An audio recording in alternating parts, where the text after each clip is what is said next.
ധന്യനായ യേശു കർത്താവിൻ്റെ മഹത്വമേറിയ നാമത്തിൽ ബഹുമാന്യ കർത്തൃദാസൻ കുടുംബം, അനുഗ്രഹീതരായ കൊയർ അംഗങ്ങൾ, ഈ രാത്രിയിൽ വന്നു ചേർന്നിരിക്കുന്ന എല്ലാ അനുഗ്രഹീത ദൈവമക്കൾക്കും മാധ്യമത്തിൽ കൂടി ഈ മീറ്റിങ്ങിൽ അറ്റൻഡ് ചെയ്യുന്ന വിവിധ സ്ഥലങ്ങളിലുള്ള പ്രിയപ്പെട്ടവർക്കും സ്നേഹവന്ദനങ്ങൾ അറിയിക്കുന്നു. വളരെ സന്തോഷമുണ്ട്. ചില നാളുകൾക്ക് ശേഷം, വർഷങ്ങൾക്ക് ശേഷം കർത്താവിൻ്റെ ദാസൻ ശുശ്രൂഷിക്കുന്ന ഈ സഭയിൽ നിങ്ങളുടെ മുമ്പിൽ ദൈവത്തിൻ്റെ വചനവും സാക്ഷ്യവുമായി നിൽക്കാൻ ഇങ്ങനെ ഒരു അവസരം കൂടെ ഒരുക്കി തന്നതിന് പ്രത്യേകിച്ച് കർത്തൃദാസനും സഭയ്ക്കും നന്ദി പറയുന്നു. ദൈവം നമ്മെ നടത്തിയ എല്ലാ വഴികളെയും ഓർത്ത് കർത്താവിന് സ്തോത്രം ചെയ്യുന്നു. ലോകം ഒരു പ്രത്യേക സാഹചര്യത്തിലേക്ക് നീങ്ങിക്കൊണ്ടിരിക്കുന്ന ഒരു കാലഘട്ടമാണ്. വീണ്ടെടുപ്പിൻ്റെ നാളുകൾ അടുത്തു വരുന്നു എന്ന് കൃത്യമായി ഓരോരുത്തരുടെ മനസ്സാക്ഷിയിൽ ദൈവത്തിൻ്റെ പരിശുദ്ധാത്മാവ് ബോധ്യം നൽകിക്കൊണ്ടിരിക്കുന്ന ഒരു കാലഘട്ടമാണ്. അതുകൊണ്ട് ഒന്നുകൂടി നമുക്ക് ഒരുങ്ങാനും കർത്താവിൻ്റെ നാളിനു വേണ്ടി മറ്റുള്ളവരെ ഒരുക്കാനും ഓരോ കൂട്ടായ്മയും പ്രചോദനമായി തീരട്ടെ എന്നാണ് ഞാൻ ആഗ്രഹിക്കുകയും പ്രാർത്ഥിക്കുകയും ചെയ്യുന്നത്.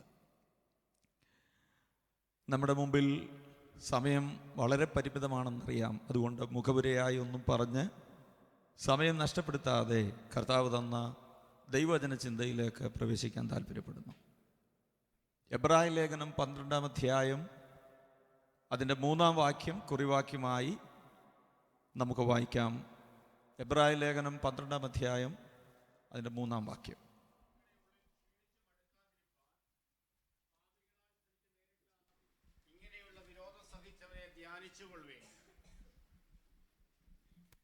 നിങ്ങളുടെ ഉള്ളിൽ ക്ഷീണിച്ചു മടുക്കാതിരിപ്പാൻ പാപികളാൽ തനിക്ക് നേരിട്ട ഇങ്ങനെയുള്ള വിരോധം സഹിച്ചവനെ.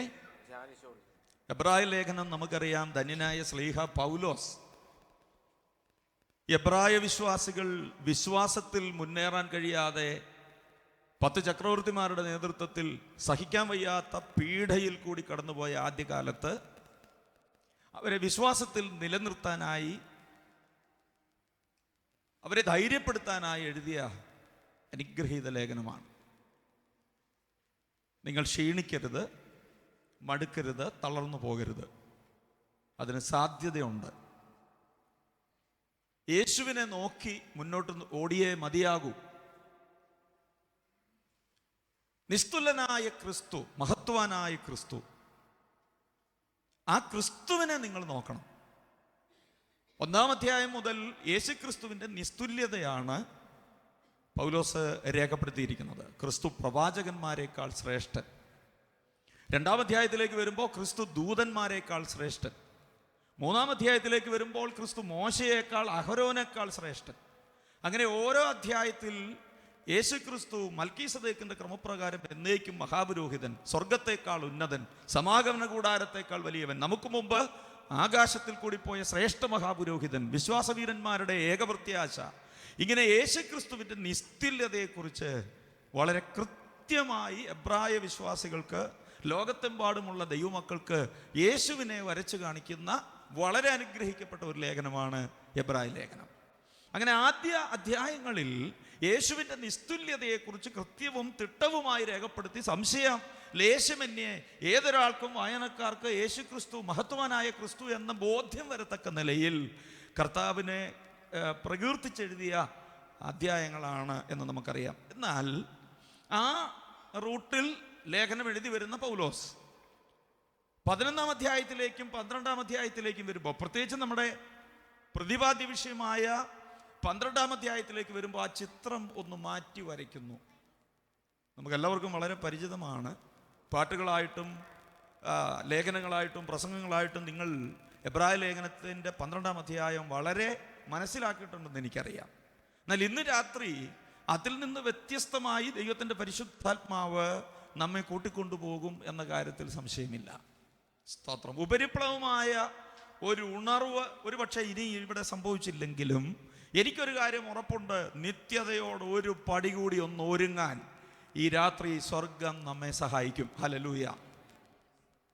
അപ്പൊ 12-ാം അധ്യായത്തിന്റെ 1-ാം വാക്യത്തിലേക്ക് വരുമ്പോൾ അവിടെ ഒരു ചിത്രം, ഒരു നല്ല ക്യാൻവാസിൽ രേഖപ്പെടുത്തുന്നത് പോലെ അവിടെ ഒരു ഓട്ടക്കളത്തിലേക്ക് നമ്മെ കൂട്ടിക്കൊണ്ടുപോവുകയാണ്.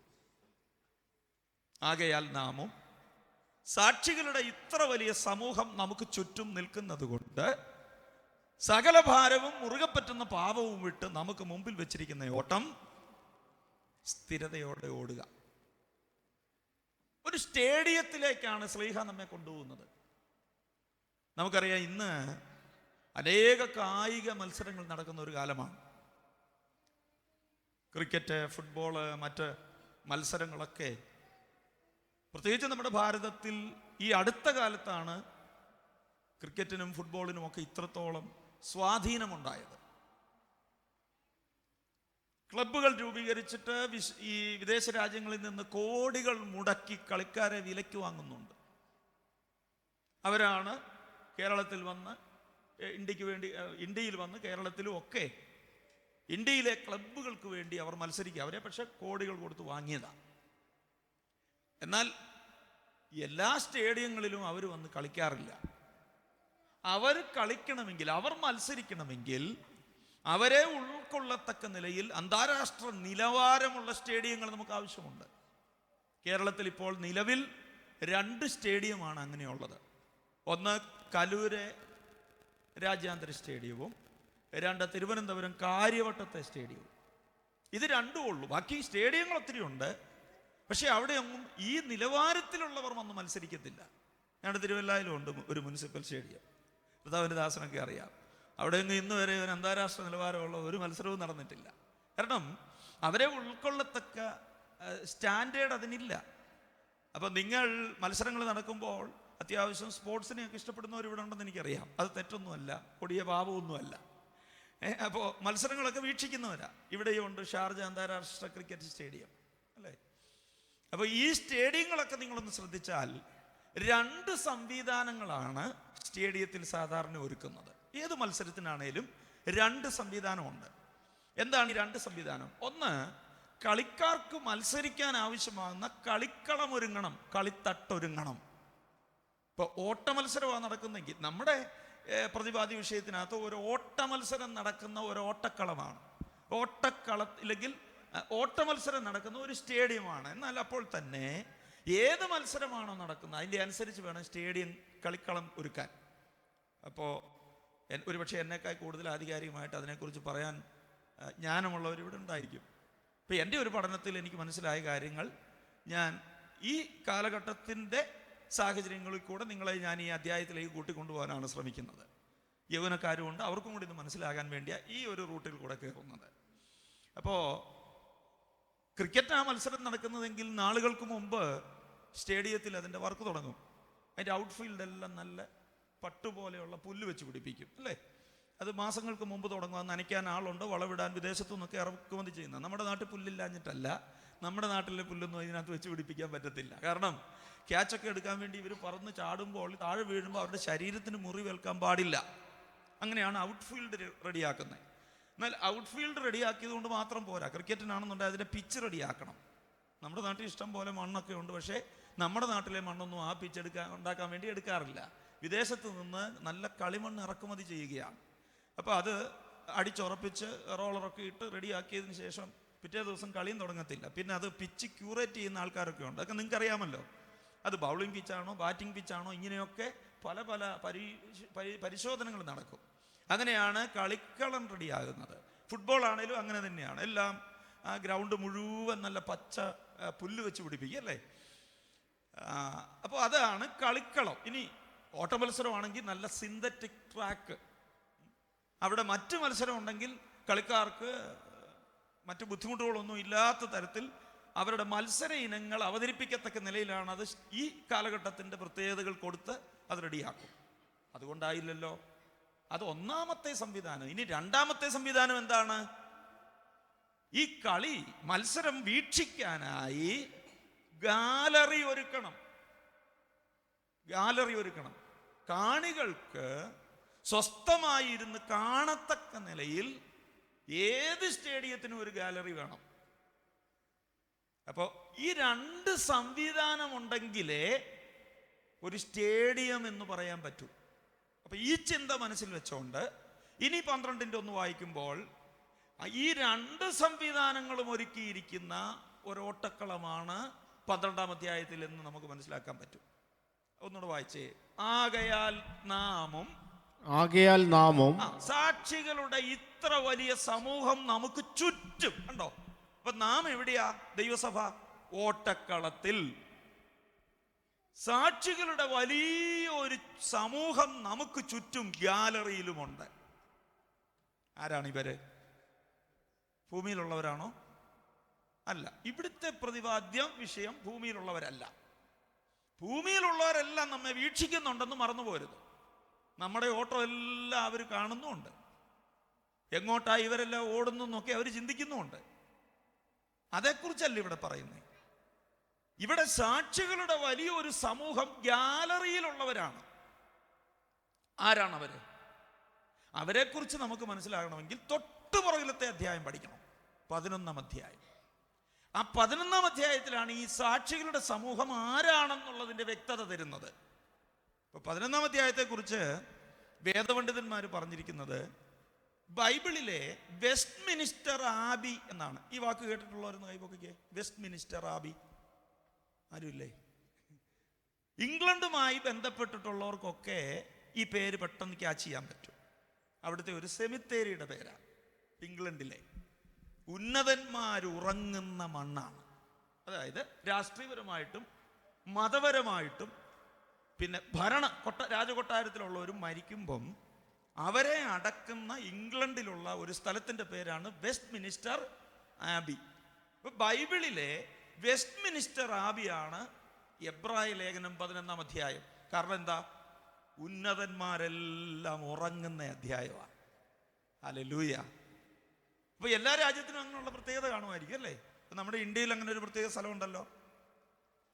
പറയാം ആർക്കായാലും. രാജ്ഘട്ട് ഡൽഹിയിലാണ്. ഇപ്പം ഞാൻ കുമ്മനാട്ട് താമസിക്കുന്ന ഞാൻ മരിച്ചാൽ എന്നെ ഡൽഹിയിലൊന്നും കൊണ്ടടക്കത്തില്ല. സഭയിലടക്കുമോ എന്നുള്ളത് 2ാമത്തെ കാര്യം. പിന്നെ ഡൽഹി.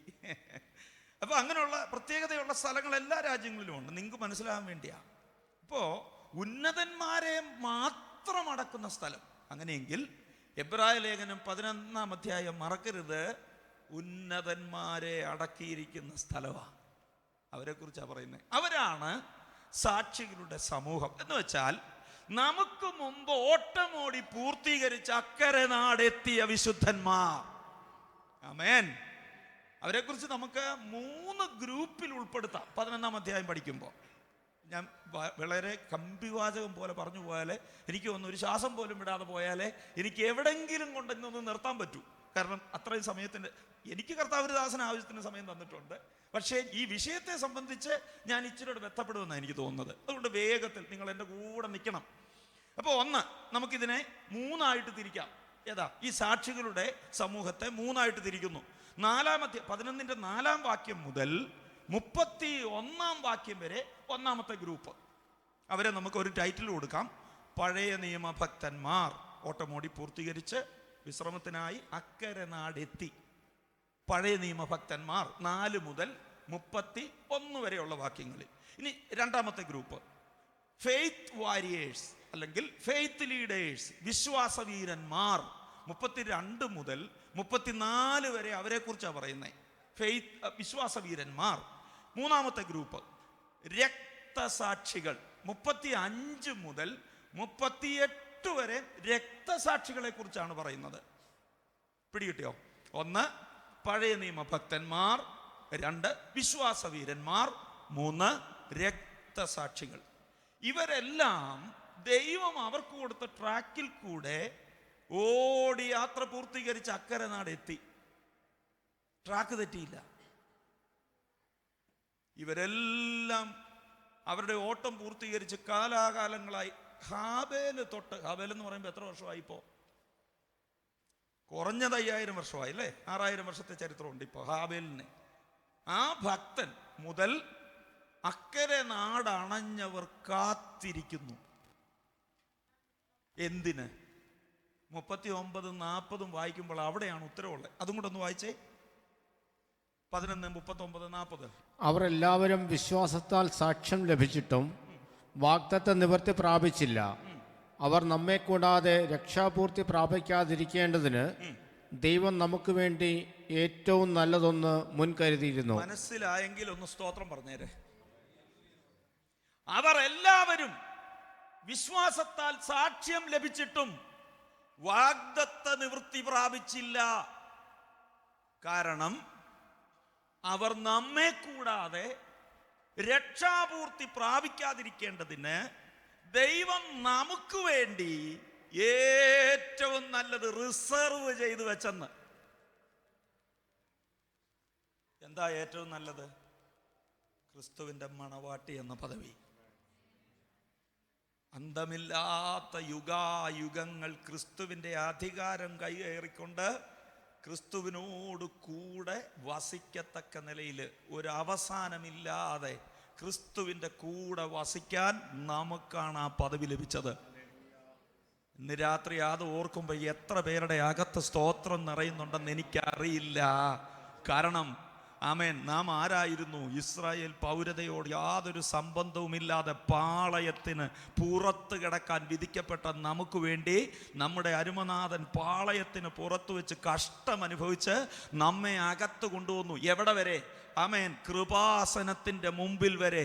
ആണ്ടിലൊരിക്കൽ അറുക്കപ്പെട്ട കുഞ്ഞാടിൻ്റെ രക്തവുമായി മഹാപുരോഹിതന് മാത്രം പ്രവേശിക്കാൻ കഴിയുന്ന അതിപരിശുദ്ധ സ്ഥലത്തെ കൃപാസനത്തിൻ്റെ മുമ്പിൽ ആമേൻ പുറത്ത് കിടക്കാൻ വിധിക്കപ്പെട്ടവരെ കൊണ്ട് നിർത്തിയെങ്കിൽ അതിൻ്റെ പേരാണ് ദൈവസ്നേഹം. ആമേൻ. അവർ നമ്മെ കൂടാതെ അവരാരും രക്ഷാപൂർത്തി പ്രാപിക്കാതിരിക്കേണ്ടതിന്. സ്തോത്രം. അപ്പം നമ്മോടുള്ള ദൈവസ്നേഹത്തിൻ്റെ ആഴം ഇത് പാടിയാലും തീരത്തില്ല, എഴുതിയാലും തീരില്ല, പറഞ്ഞാലും പ്രസംഗിച്ചാലും തീരത്തില്ല. ഇത് അനുഭവിച്ച് തന്നെ അറിയണം. ദൈവമക്കളോട് ഞാൻ പറയാം, ഇവിടെ സംഗീതോപകരണങ്ങളൊക്കെ മനോഹരമായി കൈകാര്യം ചെയ്യുന്നവരും നന്നായി പാടുന്നവരും ദൈവം നമ്മുടെ സഭയ്ക്ക് തന്നിട്ടുണ്ട്. പക്ഷേ അത് കേട്ടുകൊണ്ടായിരിക്കരുത് ഞാൻ ആരായിരുന്നെന്നും ഇന്ന് ഞാൻ എന്ത് പദവിയിലെത്തിയെന്നും തിരിച്ചറിയുമ്പോൾ ഹൃദയത്തിൻ്റെ അകത്ത് നിന്ന് ഉയരുന്ന സ്തുതി, ആ സ്തോത്രവും ആരാധനയും അത് ദൈവസന്നിധിയിൽ സൗരഭ്യവാസനയായി മാറുമെന്ന കാര്യത്തിൽ ഉറപ്പുള്ള ദൈവമക്കൾ ഇതിനകത്തിരിപ്പുണ്ട്. ആമേൻ. നമ്മൾ ആരായിരുന്നു, എവിടെ കിടക്കേണ്ടവരാണ്, നമുക്ക് വേണ്ടി ഏറ്റവും നല്ലത് റിസർവ് ചെയ്തു. ഇവരെല്ലാം കാത്തിരിക്കുക. ആയിരക്കണക്കിന് വർഷങ്ങളായി എല്ലാവരും ആകാംക്ഷയോടെ നമ്മെ കാത്തിരിക്കുകയാണെന്ന്. എന്തൊരു ഭാഗ്യകരമായ പ്രത്യാശ അതല്ലേ. ഞാൻ ഈ യാത്രയിൽ അത്യാവശ്യം എഴുത്തൊക്കെ ഉള്ളതുകൊണ്ടേ ഞാനിങ്ങനെ എൻ്റെ യാത്രകളിലൊക്കെ ഞാൻ എല്ലാവരെയും വാച്ച് ചെയ്യും, പഠിക്കും. അതിൽ നിന്നൊക്കെ ഒത്തിരി ചിന്തകളും ഒക്കെ എനിക്ക് കിട്ടും. അതൊക്കെ എൻ്റെ എഴുത്തുകൾക്ക് ഞാൻ ഉപയോഗിക്കാറുണ്ട്. കർത്താവിൻ്റെ ദാസനൊക്കെ ഒരു പക്ഷേ വായിക്കുന്നുണ്ടാവാം, എനിക്കറിയില്ല. ഈ മിക്കവാറും വിദേശ രാജ്യങ്ങളിലേക്കൊക്കെ വരുമ്പോഴാണ് കൂടുതൽ പഠനം നടത്തുന്നത്. അപ്പം ഞാൻ ഇങ്ങോട്ട് വരുമ്പോൾ ശ്രദ്ധിക്കാറുണ്ട്. കൊച്ചി എയർപോർട്ടിലൊക്കെ എനിക്ക് 3 മണിക്കൂർ മുമ്പ് റിപ്പോർട്ട് ചെയ്യാനാണ് എൻ്റെ ടിക്കറ്റിൽ. ഞാനൊരു 3.5 മണിക്കൂർ മുമ്പേ അവിടെ ചെല്ലും, ഒരു കുഴപ്പവും ഉണ്ടാകരുതെന്ന് ഓർത്ത്. അപ്പം ഞാൻ ശ്രദ്ധിക്കും, ഇവിടുന്ന് അവധിക്ക് നാട്ടിൽ ചെന്ന് 1 മാസം കഴിഞ്ഞ് മക്കളുടെ കൂട്ടത്തിൽ കുടുംബത്തിൻ്റെ കൂട്ടത്തിൽ നിൽക്കുന്ന അവർ വരുന്നത് എപ്പോഴാണെന്ന് ഞാൻ ശ്രദ്ധിക്കാറുണ്ട്. അവർ 3 മണിക്കൂർ പോയിട്ട് 1.5 മണിക്കൂർ മുമ്പ് പോലും കയറത്തില്ല. ചിലപ്പോഴാണെന്നുണ്ടെങ്കിൽ എയർപോർട്ടിൽ ഇങ്ങനെ ചില പേരുകൾ ഇങ്ങനെ അനൗൺസ് ചെയ്യുന്ന കേൾക്കാം. ഇവരെവിടെ പോയിരിക്കാന്നൊക്കെ ഞാൻ ചിന്തിച്ചിട്ടുണ്ട്. ഒരിക്കൽ മസ്കറ്റ് നിൽക്കുമ്പോൾ മുഹമ്മദ് ഇബ്രാഹിം എന്ന് പറയുന്ന ഒരാളുടെ പേര് ഫ്ലൈറ്റ് പൊങ്ങുന്നത് വരെയും വിളിച്ച് പറഞ്ഞുകൊണ്ടിരുന്നു. അയാൾ വന്നോ ഇല്ലയോ എന്ന് എനിക്കറിയില്ല. എവിടെയെങ്കിലും ബാബു ഇരുന്ന് ഉറങ്ങിയതായിരിക്കാം, എന്തോ സംഭവിച്ചതായിരിക്കാം. പക്ഷേ എനിക്കത് വലിയ സങ്കടം തോന്നി. ഈ പേര് ഇങ്ങനെ വിളിച്ചുകൊണ്ടിരിക്കുക. അന്നേരം ഓർത്തു, എൻ്റെ ദൈവമേ, പേര് വിളിക്കുന്ന ഒരു സമയത്ത് എത്ര പേരുടെ പേര് കാണുമോ, എത്ര പേര് അതിനകത്ത് കാണുമോ, ഞാൻ കാണുമോ എന്നൊക്കെ ഉള്ള ഒരു പ്രയാസം. ഞാൻ അന്ന് തന്നെ അതൊരു ലേഖനമാക്കി. അപ്പം ഞാൻ പഠിക്കുന്നതിൻ്റെ കാര്യമാണ് പറഞ്ഞേ. അപ്പോൾ ഇവർ ഇപ്പോൾ കൊച്ചിയിൽ വരുമ്പോൾ ഞാൻ കാണുന്ന കാര്യം ഇങ്ങനെയാണ്. അവരൊരു 1 മണിക്കൂറൊക്കെ മുമ്പ് വരും. വലിയ നിരാശയാണ്. കാരണം വാതൊക്കെ മോനൊക്കെ ഉമ്മ കൊടുത്ത് വിട്ടിട്ടുണ്ടേ. അപ്പോൾ അത് മുഖത്ത് അതിൻ്റെ സങ്കടമൊക്കെ കാണാം. നിങ്ങളൊക്കെ അത് അനുഭവിക്കുന്നവരാണെന്ന് എനിക്കറിയാം. അപ്പം എൻ്റെ സീറ്റ് വന്നിരിക്കുന്നവരെ ഞാനിങ്ങനെ ശ്രദ്ധിക്കാറുണ്ട്. വരുന്ന ഉടനെ ബെൽറ്റും അങ്ങോട്ട് ഇട്ടേച്ച് അവർ ഈ ലോകത്തൊന്നും അല്ലെന്നും പറഞ്ഞൊരു ഒറ്റ ഉറക്കമാണ്.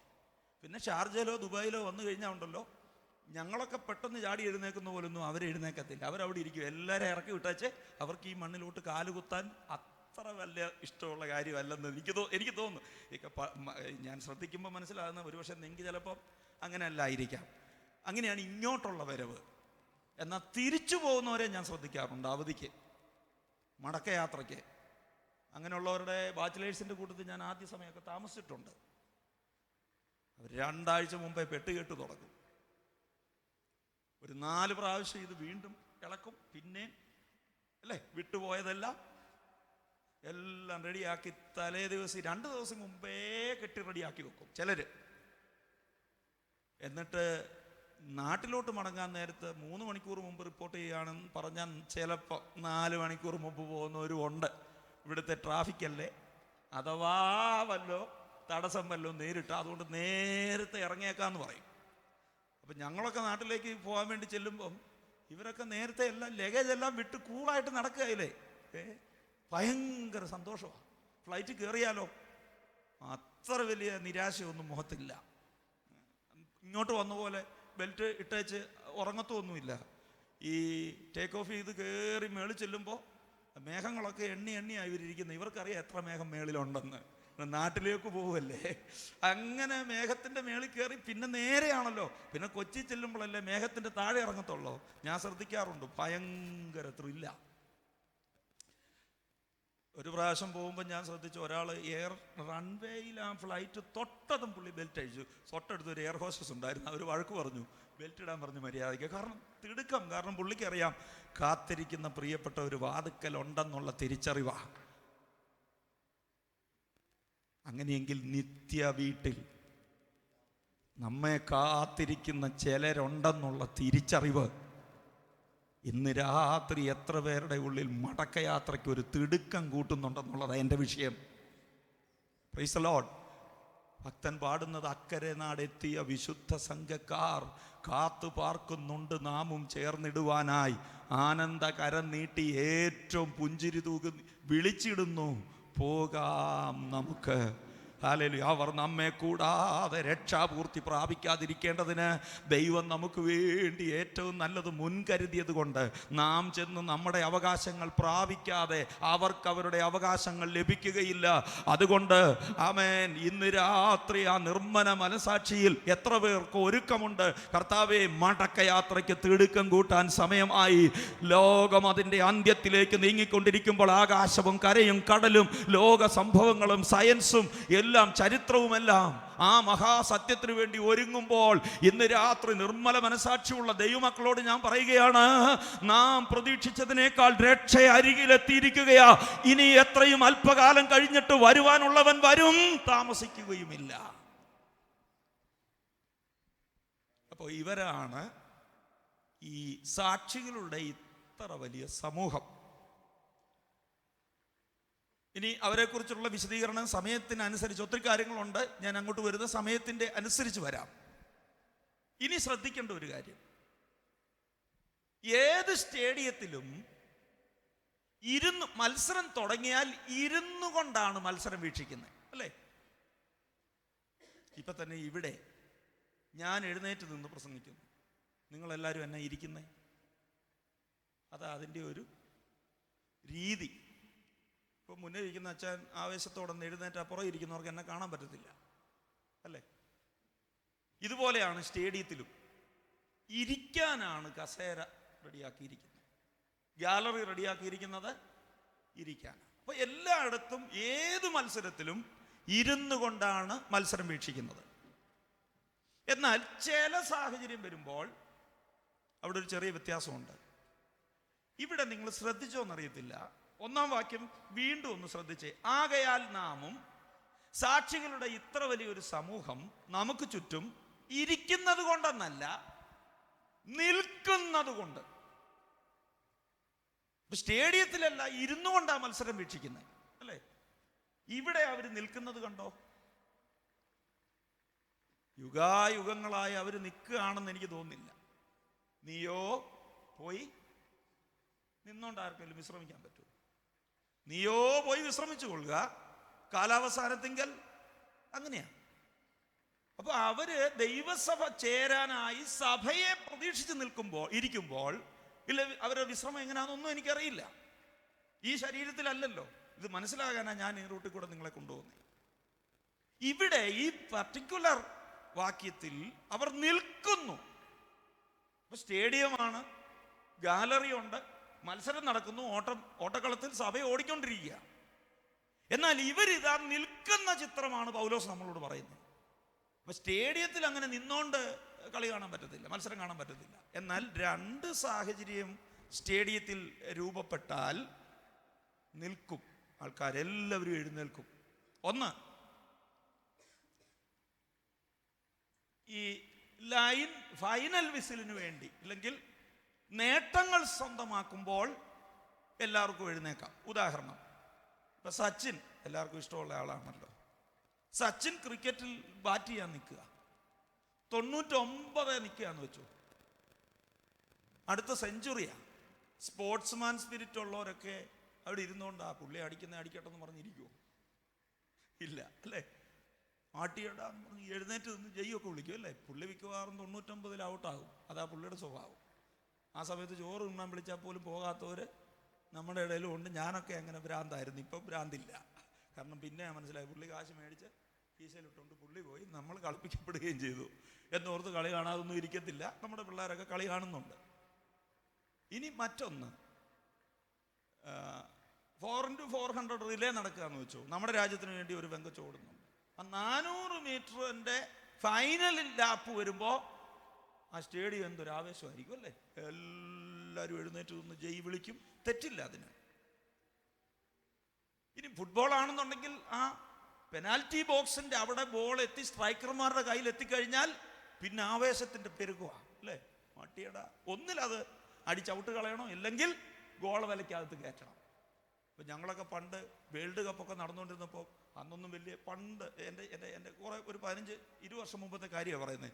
അന്നൊക്കെ എന്ന് പറഞ്ഞാൽ വീടുകളിൽ TV ഒന്നുമില്ല. അപ്പോൾ അവിടുത്തെ ക്ലബ്ബുകളിലൊക്കെ രാത്രിയിൽ ഇങ്ങനെ കളി വെക്കും. ഞങ്ങളൊക്കെ 4-5 കിലോമീറ്ററൊക്കെ പോയി കണ്ടിട്ടുണ്ട്. അപ്പോൾ അപ്പച്ചന്മാരൊന്നും ഉറങ്ങാതെ വന്നിരിക്കും ഫ്രണ്ടിൽ കസേരയൊക്കെ ഇട്ട്. ആവേശം മൂത്ത് മുമ്പിലിരുന്ന് കസേരയൊക്കെ ഇട്ട് കാല് മടക്കി അടിച്ച് പുള്ളികളൊക്കെ ഉണ്ട് അന്ന്. കാരണം അതാ സ്പോർട്സ്മാൻ സ്പിരിറ്റ് അങ്ങനെയാണ്. ആ സമയത്ത് ചാടി എഴുന്നേക്കും, ആരും വഴക്ക് പറയല. ആ നേട്ടം സ്വന്തമായി കഴിഞ്ഞാൽ പിന്നെയും പഴയ പോലെ അവിടെ കസേരയിലിരുന്നോണം. അപ്പോൾ ഒന്ന്, നേട്ടങ്ങൾ സ്വന്തമാക്കുമ്പോൾ എഴുന്നേറ്റ് നിൽക്കാം, അല്ലെങ്കിൽ ഫൈനൽ വിസിൽ മുഴങ്ങിയാൽ എഴുന്നേറ്റ് നിൽക്കാം. എന്താ ഫൈനൽ വിസിൽ? കളി തീരാൻ പോവുക, ഇനിയിപ്പോൾ അവിടെ ഇരുന്നിട്ട് കാര്യമില്ല. അങ്ങനെയെങ്കിൽ ഇവരെഴുന്നേറ്റ് നിൽക്കുന്നത് ദൈവസഭയുടെ ഓട്ടത്തിൻ്റെ ഫൈനൽ വിസിൽ മുഴങ്ങിയിട്ടായിരിക്കുമോ?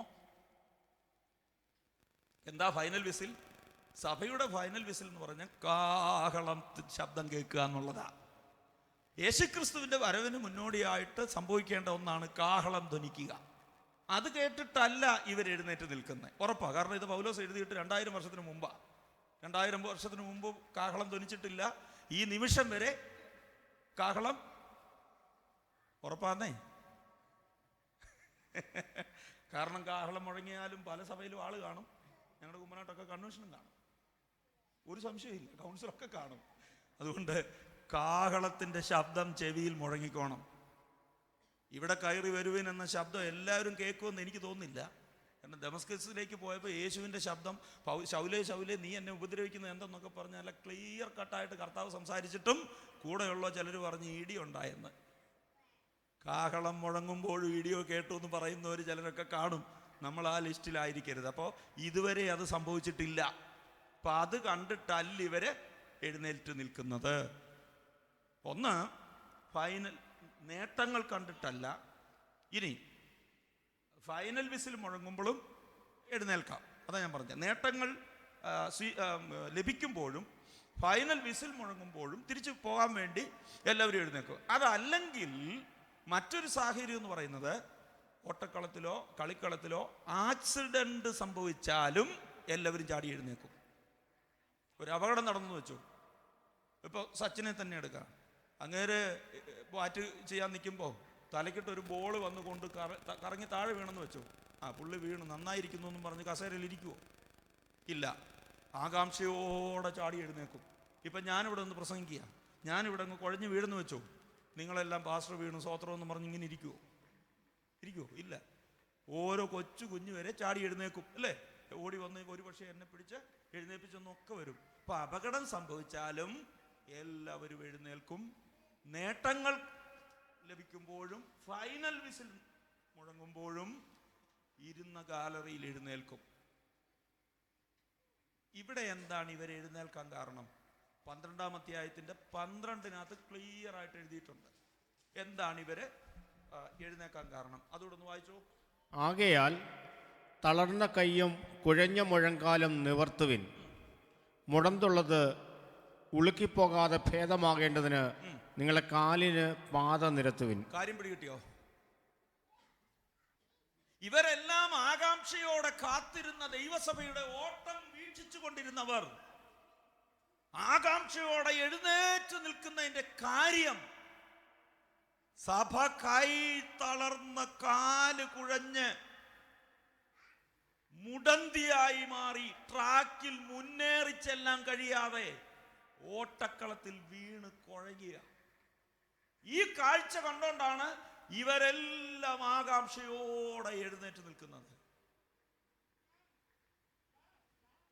ഒരു ഊനവുമില്ലാതെ ഒരു കുഴപ്പവുമില്ലാതെ മുന്നേറിക്കൊണ്ടിരുന്ന സഭ ഇവിടെ ഇതാ കൈ കുഴഞ്ഞ് കാല് തളർന്ന് ഓട്ടക്കളത്തിൽ മുന്നേറാൻ കഴിയാതെ കുഴഞ്ഞു പോകുന്നു.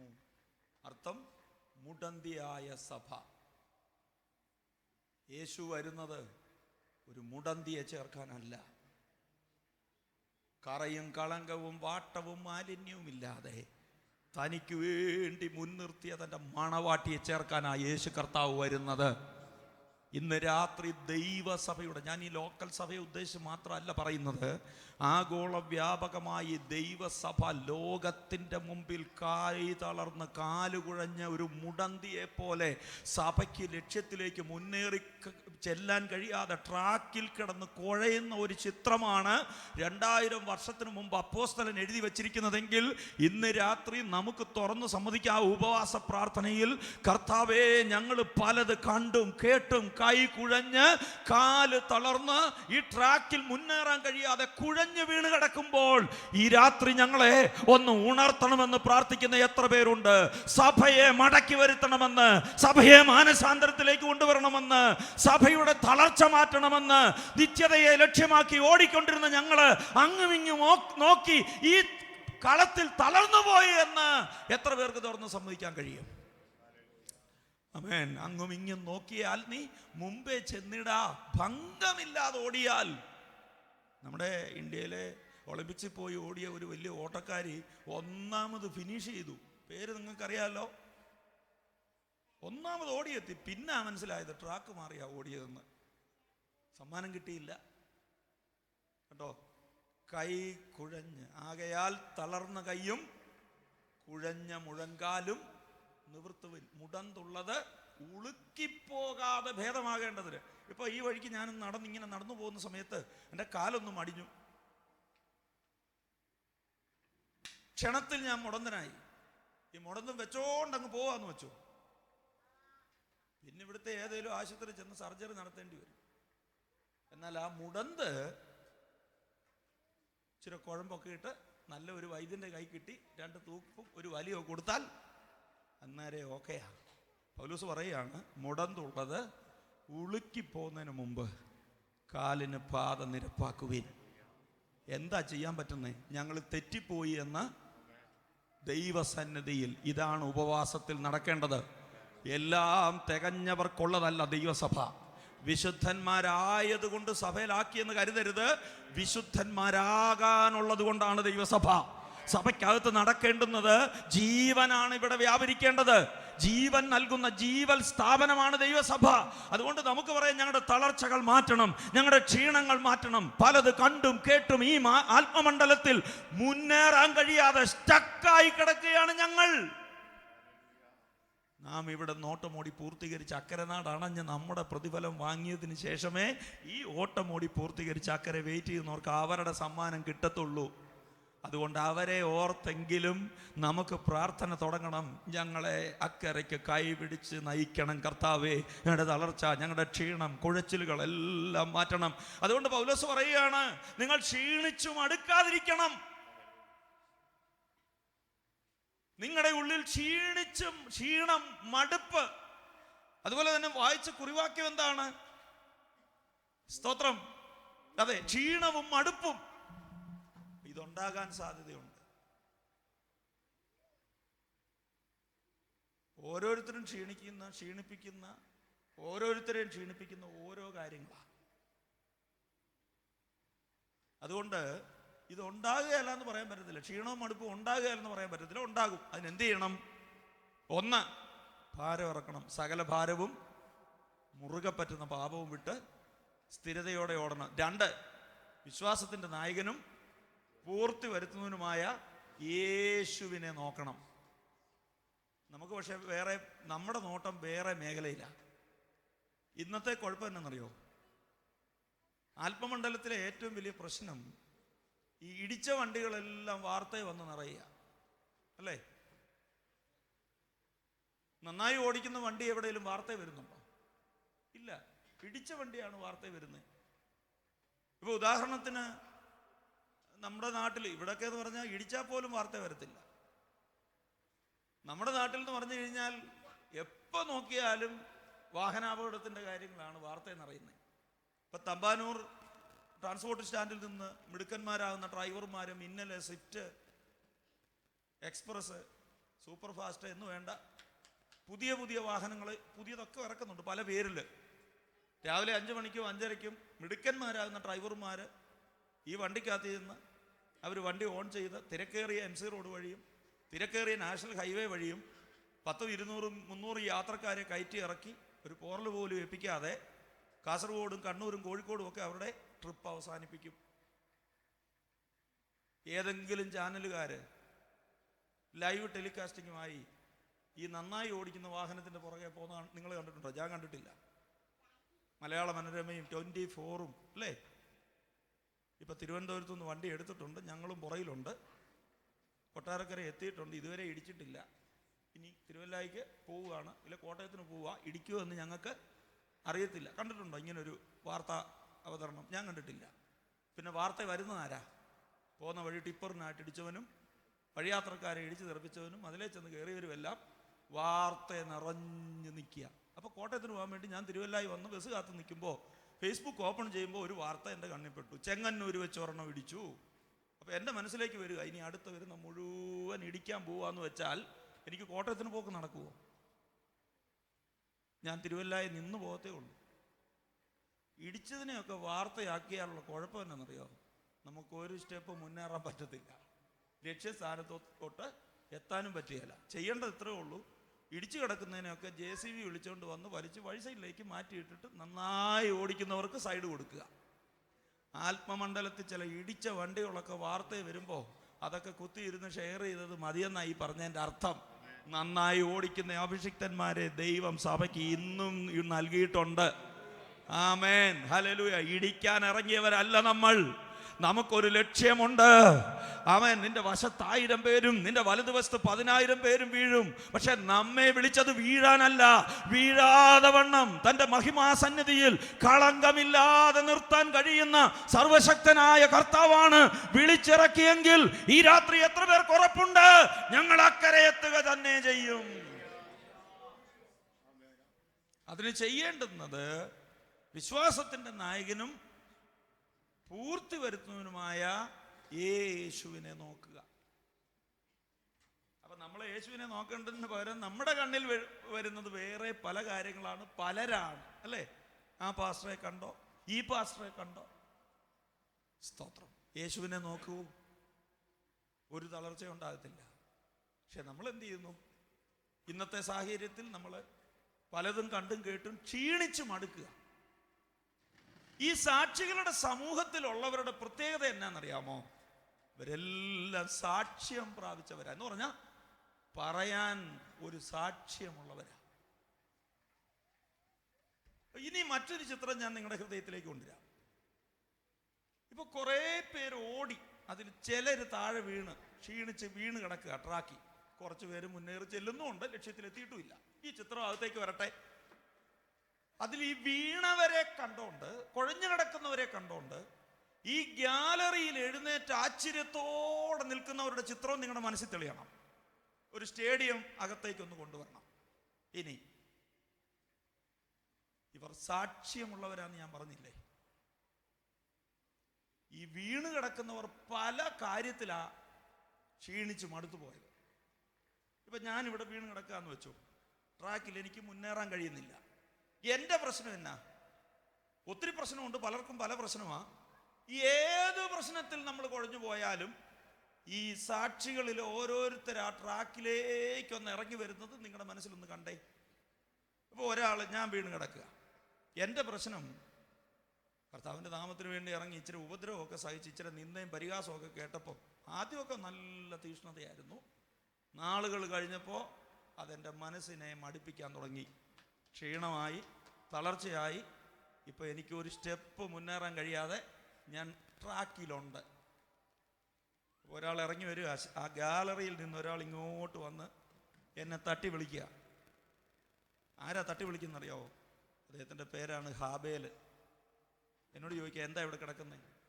അപ്പം ഞാൻ പറയുകയാണ്, എനിക്കിനി സഹിക്കാൻ വയ്യ. അപമാനവും നിന്നയും ഒക്കെ കേട്ട് ഒരു സ്റ്റെപ്പ് മുന്നേറാൻ പറ്റുന്നില്ല. ഉടനെ അദ്ദേഹം പറയുന്ന സാക്ഷ്യം എന്നാണെന്നറിയാമോ? മടുത്തു പോകരുത്. ദൈവത്തെ ആരാധിച്ചത് നിമിത്തം സ്വന്തം പ്രാണനെ ബലി കൊടുക്കേണ്ടി വന്ന വ്യക്തിയാണ് ഞാൻ. ഒന്നാമത്തെ രക്തസാക്ഷിയാണ്. എൻ്റെ സ്വന്തം കൂടപ്പിറപ്പ് എൻ്റെ തല തല്ലിക്കളഞ്ഞിട്ടും ഞാൻ പിന്മാറിപ്പോയില്ല. എഴുന്നേക്ക്. ചില മടുപ്പുകൾ ആത്മജീവിതത്തിൽ ഉണ്ടാകുമ്പോൾ ഇവരെ നോക്കരുത്. നമുക്ക് മുമ്പ് ഓട്ടമോടി പൂർത്തീകരിച്ച് ഈ ഗാലറിയിൽ നമ്മെ കാത്തിരിക്കുന്ന സാക്ഷികളുടെ സമൂഹം, അവരുടെ സാക്ഷ്യം മതി നമ്മൾ ഇന്ന് രാത്രി ചാടി എഴുന്നേക്കാൻ. ക്ഷീണിച്ചു പോകുന്നവർ, മടുത്തു പോകുന്നവർ ഹാവേലിനെ നോക്കണം. ഇനി വേറെ ചിലർ മടുത്തു പോകുന്നത് അവരുടെ ആത്മമണ്ഡലത്തിൽ ചിലർ അവർക്ക് തടസ്സം നിൽക്കുക. ഞാൻ ഈ സഭകളിലൊക്കെ വിസിറ്റ് ചെയ്യുക, ഇതുപോലെ ദൈവവചനം ശുശ്രൂഷിക്കുകയും ചെയ്യുന്നതുകൊണ്ട് പല അനുഭവങ്ങൾ ഉണ്ടായിട്ടുണ്ട്. ചിലപ്പോഴൊക്കെ ചിലർ ഈ മീറ്റിംഗ് എല്ലാം കേട്ടിട്ട് അവസാനം വരും, എന്നിട്ട് രഹസ്യമായിട്ട് പറയും, പാസ്റ്ററെ എൻ്റെ ഭാര്യയ്ക്ക് വേണ്ടി പാസ്റ്റർ ഒന്ന് പ്രത്യേകിച്ച് പ്രാർത്ഥിക്കണം. ചിലപ്പോൾ ഇവർ പറയും, എൻ്റെ അച്ഛന് വേണ്ടി പാസ്റ്റർ ഒന്ന് പ്രാർത്ഥിക്കണം. എനിക്ക് വേണ്ടി പ്രാർത്ഥിക്കണമെന്നല്ല, പാസ്റ്റർ ഇന്നത്തെ ദൂത് മുഴുവൻ എനിക്ക് എൻ്റെ അച്ഛനുള്ളതാണ്. അങ്ങനെ പിടിച്ചെടുക്കാൻ ചിലർക്ക് കൃപയുണ്ട്. എനിക്കുള്ളതാണെന്ന്, ഇത് എന്നോടുള്ളതാണെന്ന് ഇന്ന് വരെ ആരും പറഞ്ഞിട്ടില്ല. തിരുത്താനുള്ളതെല്ലാം അച്ഛനും അമ്മാച്ചനും തോമാച്ചാനും ഒക്കെ ഉള്ളതാണ്. മനസ്സിലായോ? ഇപ്പം അവർ പറയുന്നതെന്നറിയോ? എൻ്റെ പാസ്റ്റർ, എൻ്റെ ഭാര്യ ഇച്ചിരൂടെ ക്ലിയർ ആയിരുന്നേ ഉണ്ടല്ലോ, ഞാൻ നിങ്ങളെ പോലെയൊക്കെ ഇല്ല, നിങ്ങളെക്കായാലും ശുശ്രൂഷ ചെയ്യേണ്ട വിളി എനിക്കുള്ളയാളാ. ഇപ്പം അമ്മാമ്മ പറയുന്നത് എൻ്റെ അച്ഛനാണ് എൻ്റെ ആത്മീയതയ്ക്ക് തടസ്സം. വേറെ ചിലർക്ക് മക്കളാ തടസ്സം, വേറെ ചിലർക്ക് മരുമക്കളാ തടസ്സം, വേറെ ചിലർക്ക് അമ്മായിയപ്പനും അമ്മായിയമ്മയാണ്, വേറെ ചിലർക്ക് പാസ്റ്ററാ തടസ്സം. അങ്ങേരി സഭയൊന്നും പോകാതെ എൻ്റെ ആത്മീയ ജീവിതം, അങ്ങനെ പറയുന്നവരുണ്ട്, എന്നോട് പറഞ്ഞിട്ടുണ്ട്. സഭ കയറാത്തവരെ എനിക്കറിയാം, പാസ്റ്റർ പോകാൻ വേണ്ടി ഇരിക്കുക, സ്ഥലം മാറി. മനസ്സിലായോ? ഫലമെന്താ? അവരൊരിക്കലും മാറത്തില്ല, അവരങ്ങനെ തന്നെ ആയിരിക്കും. ഇനി അവരങ്ങനെയെങ്കിലും ആയതുകൊണ്ടാണ് നമ്മൾ ഇങ്ങനെയെങ്കിലും ആയിരിക്കുന്നതെന്ന് ചിന്തിക്കുന്നില്ല. ഫലത്തിൽ മുന്നേറാൻ കഴിയാതെ ക്ഷീണിച്ച് തളർന്ന് ട്രാക്കിൽ കിടക്കുക. അപ്പോൾ അടുത്ത ആൾ ഇറങ്ങി വരികയാണേ. ആരാ?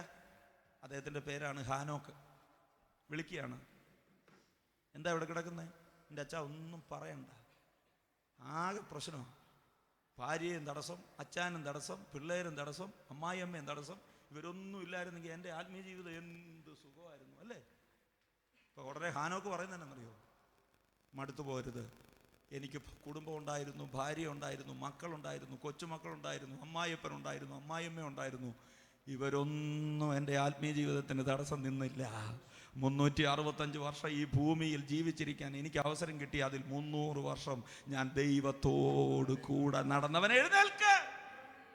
അവരല്ല തടസ്സം. അവർക്കാർക്കും ഈ ആത്മജീവിതത്തിൽ നമ്മെ തടയാൻ കഴിയത്തില്ല. ഇന്ന് രാത്രി എത്ര പേർക്ക് പരാതി പറയുന്ന ആരെങ്കിലും ഉണ്ടെങ്കിൽ നിങ്ങൾ തിരുത്താൻ തയ്യാറാണോ? ഏറ്റവും നല്ലതിനെയാ ദൈവം എനിക്ക് തന്നതെന്ന് പറ. ഏറ്റവും നല്ല ഭാര്യ, ഏറ്റവും നല്ല ഭർത്താവ്, എൻ്റെ പൾസ് അറിഞ്ഞ്, എൻ്റെ സ്ഥിതി അറിഞ്ഞ് എനിക്ക് ലഭിക്കേണ്ടതിൽ ഏറ്റവും നല്ലതിനെ ദൈവം എനിക്ക് തന്നെന്ന് പറയുന്നിടത്താണ് ആത്മീയ ജീവിതം വിജയത്തിലേക്ക് നയിക്കുന്നത്. ഏറ്റവും നല്ല സഭ, ഏറ്റവും നല്ല പാസ്റ്റർ, ഏറ്റവും നല്ല കുടുംബം, ഏറ്റവും നല്ല ജോലി, ഏറ്റവും നല്ല കമ്പനി. നിങ്ങൾ ഓർക്കുന്ന ഇച്ചിരൂടെ നല്ല കമ്പനി എന്നല്ലേ? ദൈവത്തിന് തെറ്റിയോ? ഒരിക്കലുമില്ല, ഒരിക്കലുമില്ല. അവിടെയാണ് പിശാച് തലകുനിക്കുന്നത്. കാരണം അത് തൃപ്തിയുടെ വാക്കാണ്, അല്ലേ? എനിക്ക് ഏറ്റവും നല്ലതാ കിട്ടിയത്. ഈ ക്രിസ്ത്യ ജീവിതം പരാതി പറഞ്ഞുകൊണ്ട് തീർക്കാനുള്ളതല്ല. ഞാൻ ചിലരെ പരിചയപ്പെട്ടിട്ടുണ്ട്. ജീവിതം മുഴുവൻ പരാതിയാണ്, പിറുപിറുപ്പാണ്. ഒരമ്മച്ചിയെ കുറിച്ച് ഞാൻ വായിച്ചത് ഇങ്ങനെയാണ്: 12 മാസവും അമ്മച്ചിക്ക് പിറുപിറുപ്പാണ്, പരാതിയാണ്. കാരണം 2 മക്കളാ, പെൺമക്കള്. ഒരാളുടെ ജോലി പപ്പടം ഉണ്ടാക്കി വിൽക്കുക, ഒരാളുടെ ജോലി ചെടി നട്ട് വളർത്തി പൂ പറിച്ച് വിൽക്കുക. ഇതാണ് ഇവരുടെ ഉപജീവന മാർഗം.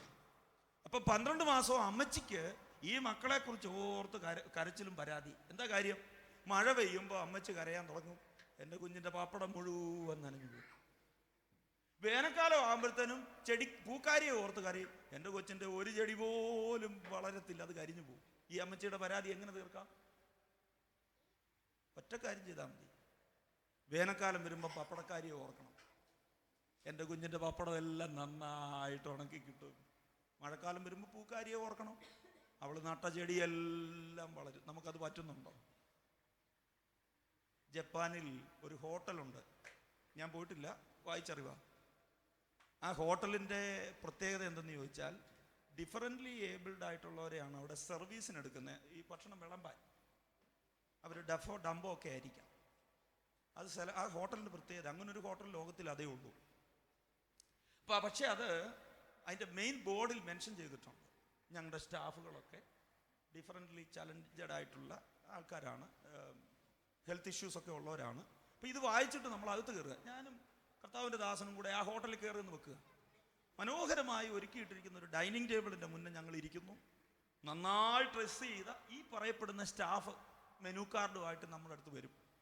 മെനു കാർഡെല്ലാം എനിക്ക് ഈ ഫുഡൊന്നും എനിക്ക് പിടികിട്ടുന്നില്ല ഏതാണ്. പാസ്റ്റർ ഈ പട്ടണത്തിൽ ജീവിക്കുന്നതുകൊണ്ട് എന്നെക്കാളും നന്നായിട്ട് ഒരു പക്ഷേ കർത്താവിൻ്റെ ദാസൻ അറിയാം. അപ്പം ഞാൻ പറയുന്നു, പാസ്റ്റർ അങ്ങ് ഓർഡർ ചെയ്തു.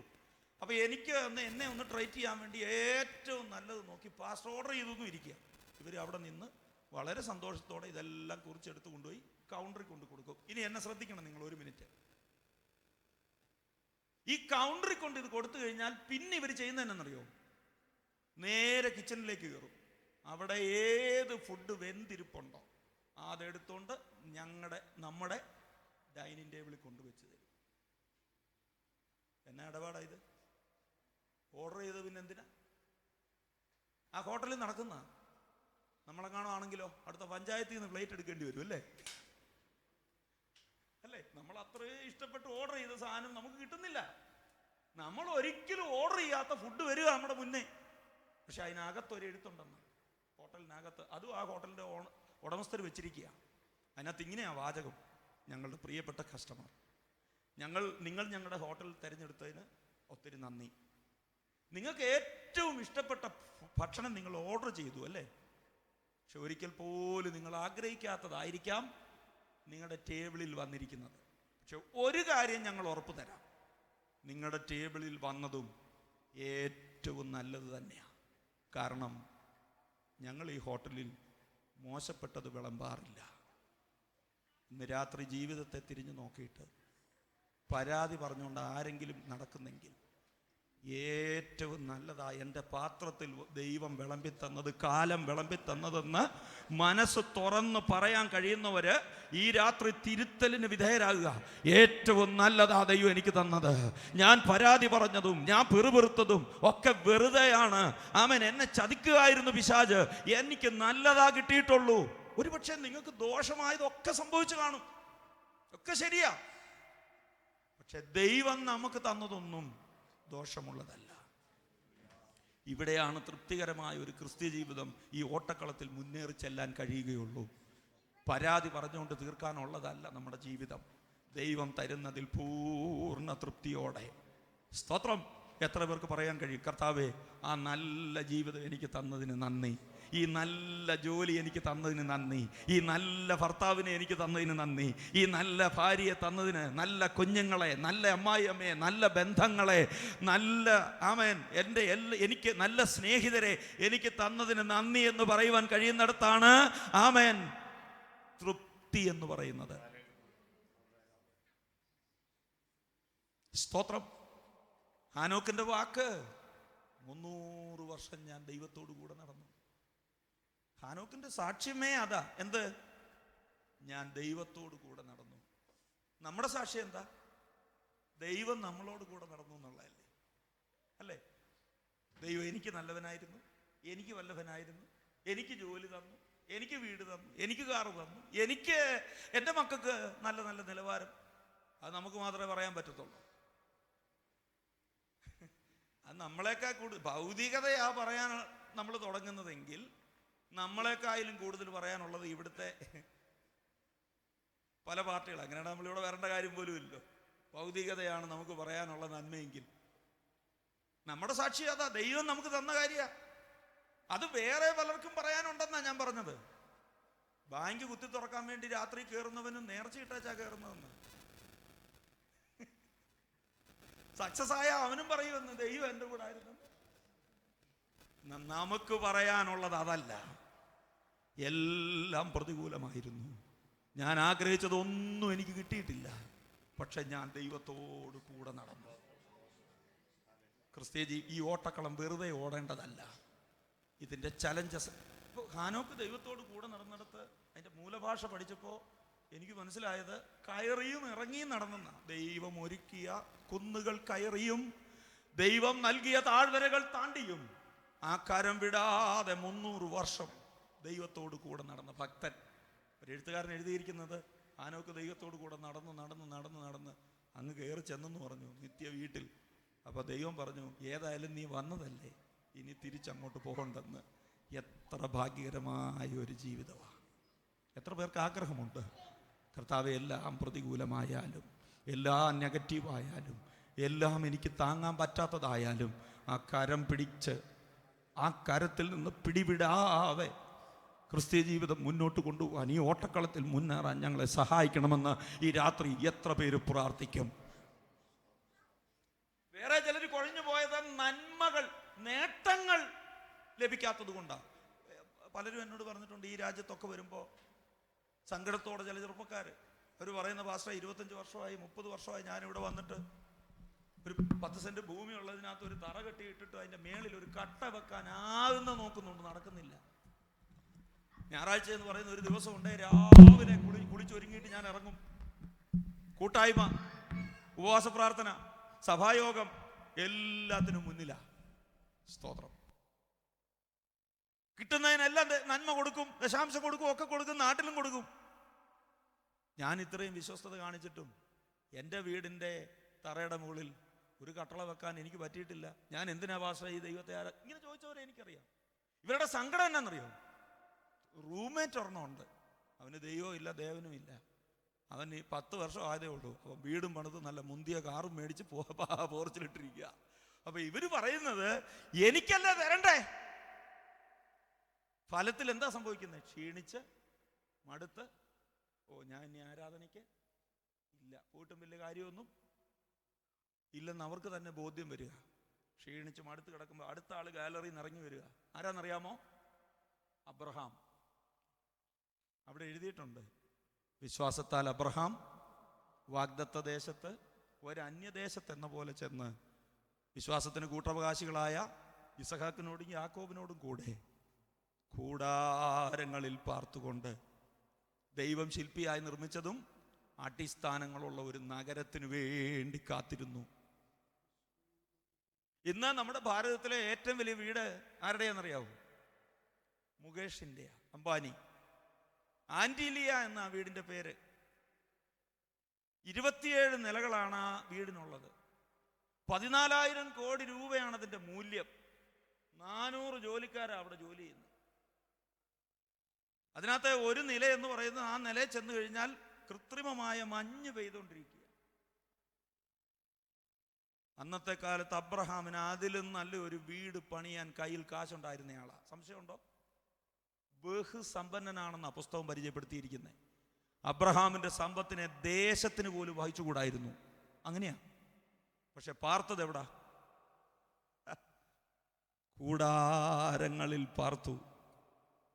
അബ്രഹാമിനോടാണോ യേശു പറഞ്ഞത് ഞാൻ നിങ്ങൾക്ക് സ്ഥലം ഒരുക്കാൻ പോകുന്നു? അല്ല, നമ്മളോടാ പറഞ്ഞു.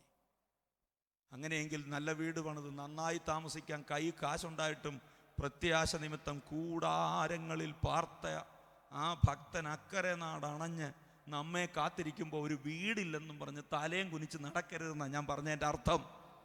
ആമേൻ. ഇവിടെ നിന്നൊരു മൊട്ടുസൂചി പോലും ആർക്കും കൊണ്ടുപോകാൻ കഴിയത്തില്ല. നിങ്ങളെല്ലാം ഭൗതിക കാര്യങ്ങൾക്ക് വേണ്ടി നാട് വിട്ട് വന്നവരാ, ഒക്കെ ശരിയാ. പക്ഷേ അതിൻ്റെ പുറകെ ആകരുത് ജീവിതം. ജീവിക്കാനുള്ളത് ദൈവം തന്നിട്ടുണ്ടെങ്കിൽ സ്തോത്രം പറഞ്ഞുകൊണ്ട് നമുക്കൊരു ലക്ഷ്യമുണ്ടെന്നും എന്നെ തെരഞ്ഞെടുത്തത് അതിനുവേണ്ടിയാണെന്നും അകത്ത് ബോധ്യമുള്ള ദൈവമക്കൾ ഈ ഭൗതിക നന്മകളൊന്നും നമ്മുടെ അകത്ത് കയറരുത്.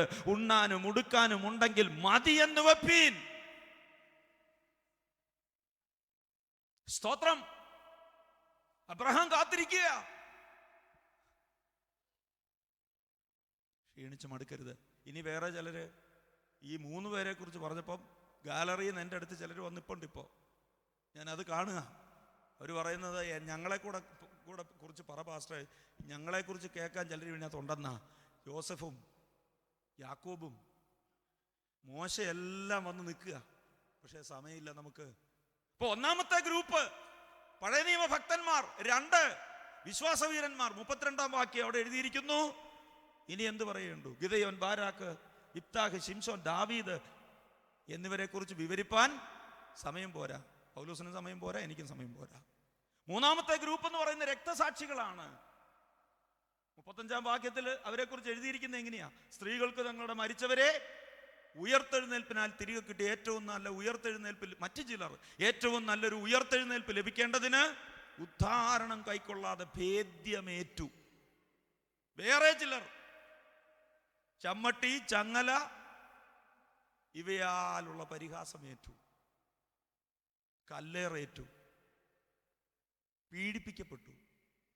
ജടയാടുകളുടെയും ആ വാക്യം ഒന്നിട്ടെ, 35, 36, 37 വാക്യങ്ങൾ നിങ്ങളൊന്ന് വായിക്കണേ. ജടയാടുകളുടെയും കോലാടുകളുടെയും തോൽ ധരിച്ച് ബുദ്ധിമുട്ടും ഉപദ്രവവും കഷ്ടവും സഹിച്ച് കാടുകളിലും മലകളിലും ഗുഹകളിലും ഭൂമിയുടെ പിളർപ്പുകളിലും ഉഴന്നു വലഞ്ഞു. ലോകം അവർക്ക് യോഗ്യമായിരുന്നില്ല. എന്ന് പറഞ്ഞാൽ ഈ ലോകത്തിന് അവരെ ഉൾക്കൊള്ളാനുള്ള യോഗ്യത ഉണ്ടായിരുന്നില്ലെന്ന യഥാർത്ഥ ട്രാൻസ്ലേഷൻ. ഇവരെല്ലാം എന്തിനാ ഓട്ടമോടി അക്കരെ നാട് അണഞ്ഞത്? ഇവർക്ക് എന്ത് കിട്ടി? എന്ത് അനുഗ്രഹം കിട്ടി അവർക്ക്? ഈ ലിസ്റ്റിൽ പറയുന്നവർക്ക് നമ്മൾ പറയുന്ന എന്തെങ്കിലും അനുഗ്രഹം കിട്ടിയോ? യേശുക്രിസ്തുവിന്റെ ശിഷ്യന്മാര് 12 പേരിൽ ഒരാള് പോയി, ബാക്കി 11 പേരെ നിങ്ങൾ പഠിച്ചു നോക്ക്. യാക്കോബിനെ വാളുകൊണ്ട് കൊന്നു, പത്രോസിനെ തലകീഴായി ക്രൂശിച്ചു, പൗലോസിനെ ശിരച്ഛേദം ചെയ്തു, തോമസിനെ മൈലാപ്പൂരിൽ വെച്ച്, നമ്മുടെ നാട്ടിൽ തമിഴ്നാട്ടിൽ മൈലാപ്പൂരിൽ വെച്ച് കാളി ഭക്തർ കുന്തം കൊണ്ട് കുത്തിക്കൊന്നു. അങ്ങനെ ഓരോരുത്തരെ എടുത്ത് നോക്കി.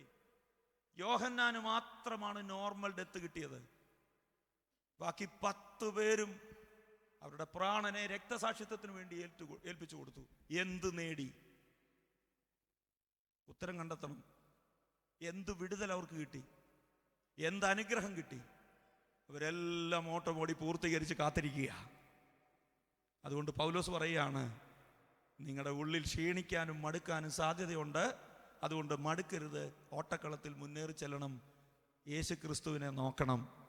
ക്രൂശിതനായ ക്രിസ്തുവിനെ നോക്കാനാ പറയുന്നത്. നിങ്ങളുടെ ഉള്ളിൽ ക്ഷീണിച്ച് മടുക്കാതിരിക്കാൻ പാപികളാൽ തനിക്ക് നേരിട്ട ഇങ്ങനെയുള്ള വിരോധം സഹിച്ചവനെ ധ്യാനിച്ചു കൊള്ളുവി. ഭാരം ഇറക്കുക, സകല പാപവും ഒഴിവാക്കി കളയുക. വിശ്വാസത്തിന്റെ നായകനും പൂർത്തി വരുന്നതുമായ യേശുവിനെ നോക്കുക. തൻ്റെ മുമ്പിൽ വെച്ചിരുന്ന സന്തോഷമോർത്ത് അവൻ അപമാനം അലക്ഷ്യമാക്കി ക്രൂശിനെ സഹിക്കുകയും ദൈവസിംഹാസനത്തിൻ്റെ വലതുഭാഗത്തിരിക്കുകയും ചെയ്തു. തൻ്റെ മുമ്പിൽ വച്ചിരുന്ന സന്തോഷമോർത്ത് അപമാനം അലക്ഷ്യമാക്കി ക്രൂശിനെ സഹിച്ച ക്രിസ്തുവിനെ നോക്കാനാ പറയുന്നത്. അതാ പൗലോസിന്റെ പ്രയോഗം. അതിന്റെ അർത്ഥം എന്നാണെന്നറിയാവോ? തൻ്റെ മുമ്പിൽ വച്ചിരിക്കുന്ന സന്തോഷമോർത്ത് അപമാനം അലക്ഷ്യമാക്കി ക്രൂശിനെ സഹിച്ചു. ക്രൂശിൽ കിടക്കുന്ന ക്രിസ്തു, നമുക്കറിയാം ക്രിസ്തുവിനെ ക്രൂശിച്ചത് എവിടാ? ഗോൽഗോഥായില. ഗോൽഗോഥായിൽ ക്രിസ്തു ക്രൂശിൽ കിടക്കുമ്പോൾ തൻ്റെ മുമ്പിൽ വച്ചിരിക്കുന്ന സന്തോഷത്തെയാണ് കണ്ടതെന്ന്. എന്ത് സന്തോഷമാ? എനിക്ക് മനസ്സിലായ രണ്ട് കാര്യം. ഒന്ന്, നമ്മളെ ഓരോരുത്തരെയും ക്രിസ്തുവിൻ്റെ സഭയുടെ പുഞ്ചിരിക്കുന്ന മുഖം, അതിവേദന സഹിക്കുമ്പോഴും കർത്താവിൻ്റെ മുമ്പിലെ സന്തോഷം നമ്മുടെ മുഖമാ.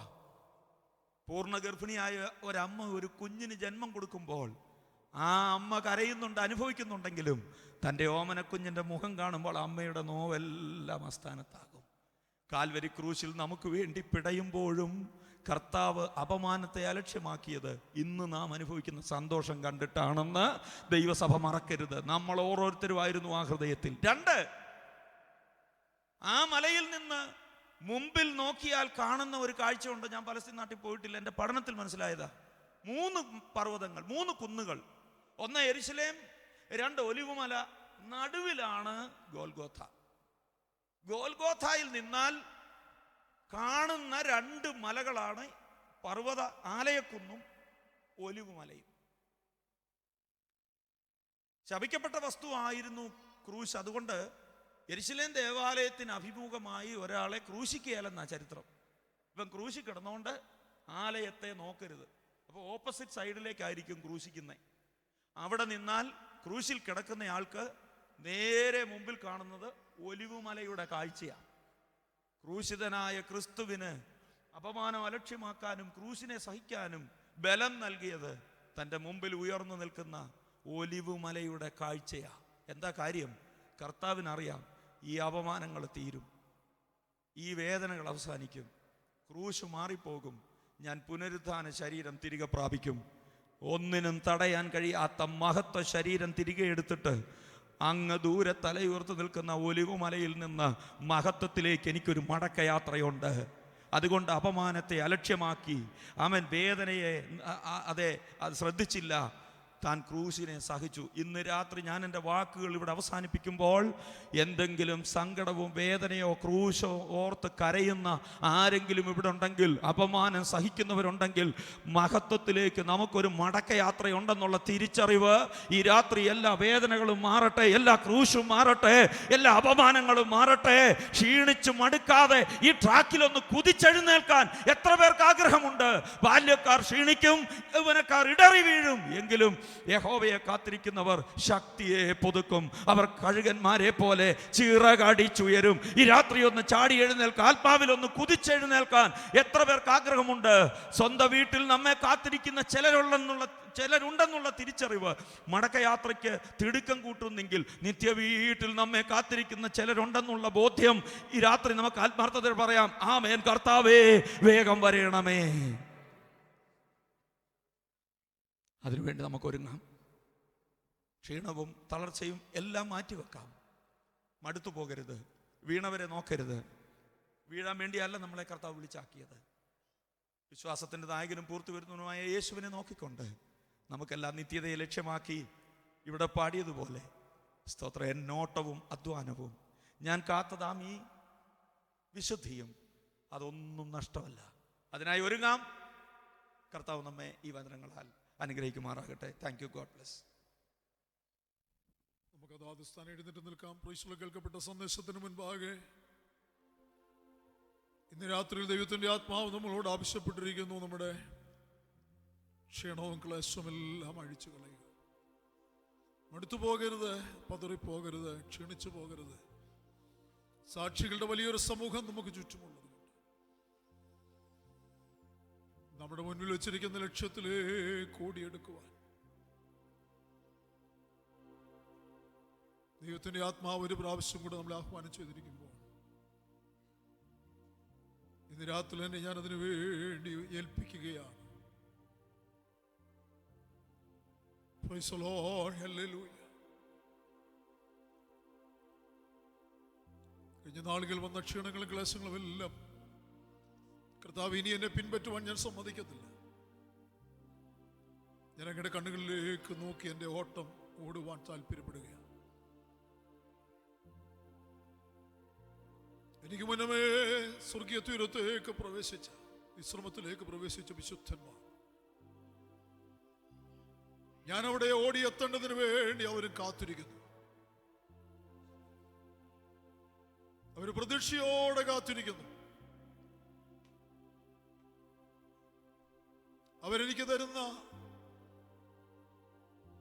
ആ സാക്ഷ്യം എന്നെ ഒരുപടി കൂടെ ഉത്തേജിപ്പിക്കുവാൻ, ഒരുപടി കൂടെ ഞാൻ എഴുന്നേൽക്കുവാൻ ഇന്ന് പകൽ രാത്രിയിൽ ഞാൻ തീരുമാനിക്കുന്നു, ഞാൻ സമർപ്പിക്കുന്നു.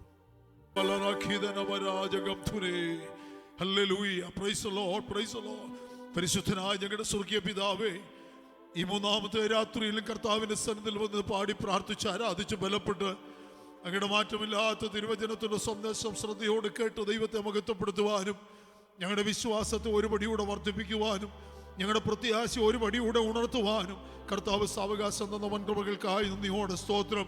കർത്താവേ, ഞങ്ങൾ ഒരിടത്തും ആമേൻ കർത്താവ് ക്ഷീണിച്ചും മടുത്തും ഇരുന്നു പോകാൻ ഇടയാകരുതേ. കർത്താവേ, ഞങ്ങൾ എവിടെ ഇരുന്നുവോ അവിടെ നിന്ന് ദിവസങ്ങൾ എഴുന്നേൽക്കുവാനും കർത്താവേ ഞങ്ങളുടെ ഓട്ടം മുന്നോട്ട് സ്ഥിരതയോടെ ഓടിക്കൊണ്ടിരിക്കുവാനും ഈ ഉപവാസ പ്രാർത്ഥനയാൽ ഞങ്ങളെ സഹായിക്കണമേ എന്ന് പ്രാർത്ഥിക്കുന്നു. കർത്താവെ, തോറ്റവരെ കണ്ടിട്ട് വീണവരെ കണ്ടിട്ട് ഞങ്ങൾ കർത്താവ് നിരാശപ്പെട്ടിരിക്കുവാൻ അനുവദിക്കരുത്. ഓടിക്കൊണ്ടിരിക്കുന്നവരെ നോക്കുവാൻ, ജയിച്ചവരെ നോക്കുവാൻ, ഈ ദിവസങ്ങളുടെ വിശ്വാസ കണ്ണുകളെ ഉയർത്തുവാൻ ഞങ്ങളെ സഹായിക്കണമേ എന്ന് പ്രാർത്ഥിക്കുന്നപ്പ വചനം ഏറ്റെടുത്ത് ആത്മീയമായി ബലം കൈവരിക്കുവാൻ, ഒരുപടിയൂടെ മുന്നേറുവാൻ താല്പര്യപ്പെട്ട് തീരുമാനിച്ചിരിക്കുന്ന ഞങ്ങളുടെ മക്കളെ എല്ലാവരെയും തൃക്കരങ്ങളിലേക്ക് സമർപ്പിക്കുന്നു. നിന്റെ മക്കളുടെ ഉച്ചമുതലുള്ളങ്കാലം വരെ കർത്താവ് യേശു ക്രിസ്തുവിന്റെ രക്തമുദ്രയോട് പ്രാർത്ഥിക്കുന്ന കർത്താവ്, ആരും തളർന്നു പോകാൻ അനുവദിക്കരുത്. എല്ലാവരും ബലപ്പെട്ടിരിക്കട്ടെ കർത്താവേ. സന്തോഷത്തോടെ മുന്നേറുവാൻ സഹായിക്കണമേ. പിതാവിന്റെ പുത്രന്റെ പരിശുദ്ധ നാമത്തിൽ അങ്ങയുടെ മക്കളെ അനുഗ്രഹിച്ച് പ്രാർത്ഥിക്കുന്നപ്പോ ഈ ജനം അങ്ങയ്ക്കുള്ളത്, ഈ കൂട്ടം അങ്ങയ്ക്കുള്ളത്, ഈ ജനം അനുഗ്രഹിക്കപ്പെടട്ടെ. കർത്താവിന്റെ കരുണ കൃപ കടാക്ഷങ്ങൾ നിന്റെ മക്കളുടെ മേൽ ചൊരിഞ്ഞാട്ട് കർത്താവേ. അവരുടെ ഭൗതിക വിഷയങ്ങളുടെ മേൽ മറുപടികളും വിടുതലും കൽപ്പിക്കണമേ. ശാരീരിക മാനസിക നന്മകളും അനുഗ്രഹങ്ങൾ കൊടുത്ത് മാനിച്ചാട്ട് കർത്താവേ. ദൂരത്തും ചാരത്തും ഞങ്ങളുടെ കുഞ്ഞുങ്ങളെ പ്രിയപ്പെട്ടവരൊക്കെ ആയിരിക്കുന്നിടങ്ങളിൽ ഞങ്ങളുടെ പ്രാർത്ഥന ഏവർക്കും അനുഗ്രഹമായിരിക്കണമേ. സ്വർഗം വലിയ ചെയ്യണമേ. നാളെ രാവിലെ കർത്തൃസന്നിധിയിൽ വന്നിരിക്കുവാൻ ഞങ്ങളെ സഹായിക്കണം. നാളെ രാത്രി തക്ക സമയത്ത് ആരാധന കടന്നു വരുവാൻ ഇടയാക്കണമേ. കർത്താവേ, ഞങ്ങളെ ശുശ്രൂഷ ഞങ്ങളുടെ വൃത്തിന് വേണ്ടി പ്രാർത്ഥിക്കുന്നു. നിന്റെ ദാസനെ ബലപ്പെടുത്തുകയും അനുഗ്രഹിക്കുകയും ചെയ്യണമേ എന്ന് പ്രാർത്ഥിക്കുന്നു. പ്രാർത്ഥന കേട്ടവൻകൃപയ്ക്കായി സ്തോത്രം. എല്ലാവരുടെയും മടക്കി യാത്രയിൽ കൂടി ഇരുന്നാണ്ട് മാനവമുഖത്വം പുകഴ്ചയും അങ്ങയ്ക്ക് സകലതും ഞങ്ങൾക്ക് വേണ്ടി ജീവൻ തന്ന യേശു ക്രിസ്തുവിന്റെ ധന്യമായ നാമത്തിൽ താഴ്മയോടെ അപേക്ഷിക്കുന്ന പശ്ചാത്തലം തോന്നി കേൾക്കുമാറാകണമേ. നമ്മുടെ പ്രാർത്ഥന കേട്ട കർത്താവിന് കരമുയർത്തി സ്തോത്രം ചെയ്താട്ടെ. ശക്തിയോടെ ഒരു പ്രാവശ്യം കൂടെ പിതാവായ ദൈവത്തിന്റെ അനുഗ്രഹവും പുത്രനായ ക്രിസ്തുവിന്റെ സ്നേഹവും സമാധാനവും പരിശുദ്ധാത്മാവിന്റെ സഹവാസവും നടത്തിപ്പും നമ്മൾ ഓർത്ത് പ്രാർത്ഥിച്ച സകല വിഷയങ്ങളുടെ മേലും നാം എല്ലാവരോട് കൂടെയും ഭൂമിയുടെ പരപ്പുള്ള സകല വിശുദ്ധന്മാരോടുകൂടെയും ഇന്ന് മുതൽ കർത്താവായ യേശു ക്രിസ്തുവിന്റെ രണ്ടാമത്തെ വരവിന്റെ രഹസ്യ വരുവരെയും ഉണ്ടായിരിക്കുമാറാകട്ടെ. Praise the lord, praise the lord, praise the Lord.